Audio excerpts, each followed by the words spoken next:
Hi guys, and welcome to my YouTube channel. My name is Zwanndanana, and in this video today I want to talk about how you can trick yourself into saving. Okay, so if you're new to this channel, make sure you subscribe. In this channel we talk about all things personal finance, exploring all the financial investment vehicles that are out there, making sure that we rightfully use them towards our goals and ultimately achieve that financial freedom. Okay, so like I said, I want to talk about things you can do to make sure that you trick yourself into saving. Understand that saving is not a habit that come naturally to a lot of us, because most of us are spenders and the economy is just tough, right? So there's a lot of things that we want and little money. So it's very important that we put something in place that can trick us into saving, because saving is still important. In as much as we want to YOLO, we want to live our lives, we still need to make sure that we save and we achieve the goals that matters to us. Okay, so I have my diary with me that I've written a couple of things that I think we should talk about.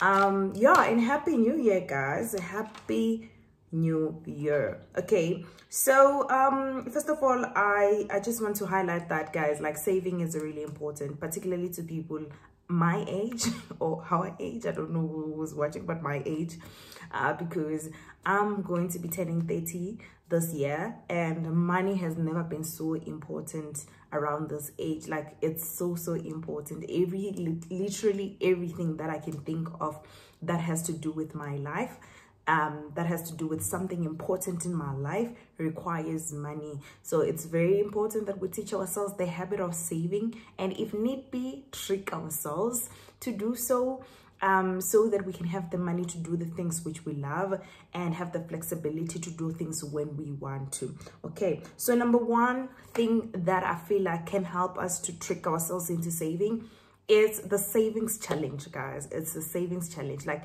there's a lot of savings challenge on the internet. I will post the ones that I know on my community. So you just go to my YouTube channel, type my name, and then go to community on my channel. You will see them. I'll post them after this video. So these are some sort of social challenge that people are posting on the internet to make sure that they stay consistent and they get to save a certain amount of money. For an example, the one that I saw was a weekly savings where someone was saving 350 Rand per week. So it will be 1.4 per month. 1.4 per month, yes, and times 12, it's possibly going to be, I'm challenging my own mathematics, yeah. So if it's 1,000, it will be 12, 400, 800, 1.2 times 4, it would be 4.8. So 12 plus 4.8, it will be 16,000 something. You see, you get the jigs of it, right? So it's a challenge where you save. You can save on a weekly basis. You can save on a fortnight, like after every 14 days, after every second week. I prefer to actually save on a monthly basis. This is because, when my salary comes in, I decide right there and there how much I'm saving, and I prefer to use a fixed amount, right? So these challenges are a lot. There's one where you start with high amount. You can start with like 5,000, and then 4,000, and 4.5, and then 4,000, and then 3,000 per month until the 12th month, and then you get to save the money. So the way I want you to think about it is, how much do I want to save?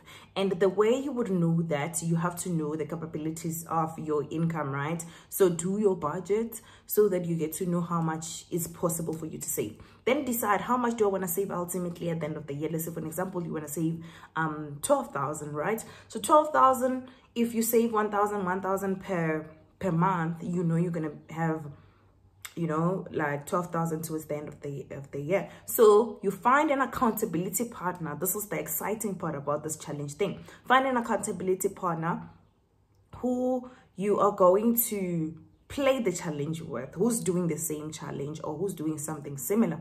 Then you tell them what your goal is. Every month you have to account. Every month you have to account on how much you actually saved versus what your target is, so that you get to save the amount which you want to save, right? So the best way to do it, the trick, is in automating this thing, right? Most of the time, people decide on what to save after every income, right? And that's after paying the expenses, of which every month the expenses can vary, and they can vary with a larger range of money, right? So if you decide from the get-go how much you want to save, for an example, I'll use the 1,000 Rand example.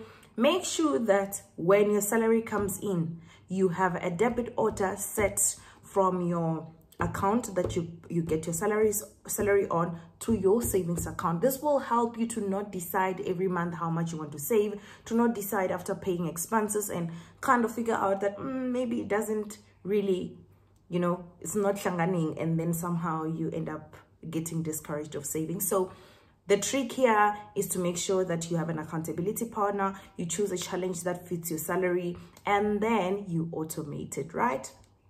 That's trick number one. Trick number two, you can join a Stokvel. You can join a Stokvel, guys. I know Stokvels have risks. So first thing that I will say is that find people whom you trust, right? Find colleagues or friends who you know are reliable, and just try to minimize the group to 5 to 6 people, so that, you know, you kind of minimize the risks as well. Find people who want to play Stokvels with you. So how does Stokvel make you trick yourself into saving? I actually love Stokvels, guys. Stokvels makes you trick yourself into saving, because then you don't have to decide. You are accounting to the rest of the group. It's not a choice. So every month you're paying that person 2,000 Rand, you're paying that person 2,000 Rand, you're paying that person. When it's your turn on the 6th month, you know for sure that you have that 12,000 in your pocket. So it's a nicer way of tricking yourself into saving, because if you had to decide all by yourself, you're most likely going to take some of that money and buy McDonald's, which is not the best for you. Okay, so in the Stokvel part, I think one thing that is worth mentioning is the fact that you have to know what you want to do with the money, so that when that money comes out, when it's your turn of the Stokvel, you don't just go and ravish it on, let's say for an example, for me at H&M, right? So you have to decide, what is it that I want to do? Do I want to pay for my fees? If you want to pay for my fees, then if you want to pay for your fees, then play that Stokvel immediately. When that Stokvel comes in, Stokvel money comes in, take the money and deposit it into your student account. Okay, so number 3, there are people who will say that, Zwanda, like, where can I get that 2,000 Rand? You're talking about my budget is already tight, even just after considering transport to go to work and accommodation. Guys, so here is another trick you can use. Review, guys, review your insurances. Like, premium most of the time increase annually. I just got an email from my car insurance, and they were saying, oh, your premium now is going to be this much, and that is 500 Rand more than what I was paying last year, right? And then if let's say for an example, if I don't do anything about it, that means that I'll be paying 6,000 Rand more on top of what I was paying annually this year versus last year. So 6,000 Rand is a lot. So I would rather just go and look for another car insurance company that will offer me lesser than what I was paying last year, or even better than what I was paying last year. So negotiate, review your premiums on insurances, and make sure that you negotiate with other insurance companies. One thing for sure that I know with insurances, there is competition in that industry, so they're always looking for new people. And also, guys, don't cut cost on insurance while cutting some of the things in terms and conditions that are important to you, because come times where you want to get paid, you might suffer. So just make sure that everything that you have currently is the same as what your new insurer is offering at a lesser cost. This is one place which I feel like most of us are losing money, because we don't want to follow up, we don't want to ask questions. So please review your insurances and figure out where you can get less. And it could be either your health, your life, your car insurance, your home loan. You know, check the premiums and negotiate. And the disposable like the remaining income or the money that you would have saved, you can then now start saving it towards a savings account, right? And number 4, one of the things that actually eat our money is the money that we use to pay off our debt. Some people would say, I don't have money because all the money that I get paid goes away and they goes to cater for things which I already have committed to, including debts, right? One of the things which I found very helpful, and this is a painful thing to do because at first you will need to pop up some money to make it happen, right? Focus on paying off your debt, because when you pay off your debt, you release some money. I know it's not as easy as it sounds, but for an example, you're paying 800 Rand on a phone. That was me. And I was paying 200 and something Rand on a router. And I decided to go, I was like, you know what? I have a fiber, so I want to cut off this debt. So I decided to pay off for my phone, meaning that there was a cash that was required from me to go and pay off for my phone, so that I can release that 1,000 Rand that was locked. And guess what I did with that 1,000 Rand? I started paying more on my car. Now I'm gonna pay faster my car.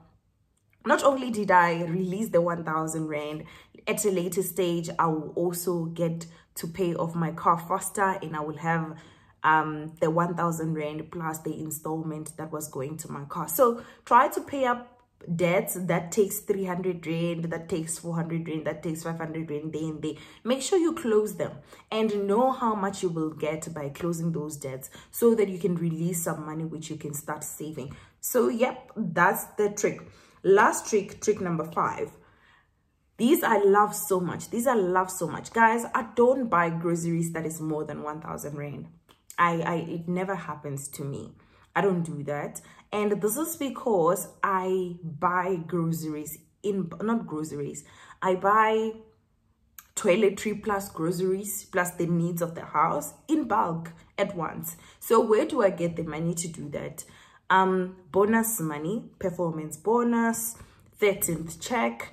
I allocate a certain percentage of my 13th check, which happens in December, to buying bulk groceries. And this helps me so that throughout the 2023 month, if I buy bulk, I've already done it for 2023. If I buy bulk groceries in January, I know that for the rest of 2023, my month-to-month required money will be less on groceries, right? So if you find yourself buying groceries or toiletries that is worth 3,000 Rand every month, figure out what is it that you can buy in bulk out of everything that costs you 3,000 Rand. For example, your handy it's non-perishable goods. So you can buy bulk and still use them throughout the year. Your handy, your sunlight liquid, your diffusers, your air freshener, your cleaning, your detergents, your, all those things. And also non-perishable food as well.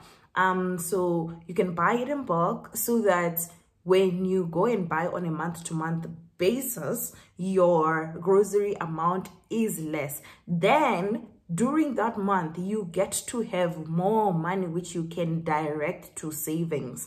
And if you don't do that, when you get a lump sum of money, it will be painful for you to spend 3,000 Rand, because once you spend 3,000 Rand on a grocery per month, then the 1,000 which you could be saving now goes to groceries, right? So it's just a mind shift. It's a trick which you can do for yourself so that you can get an opportunity to save.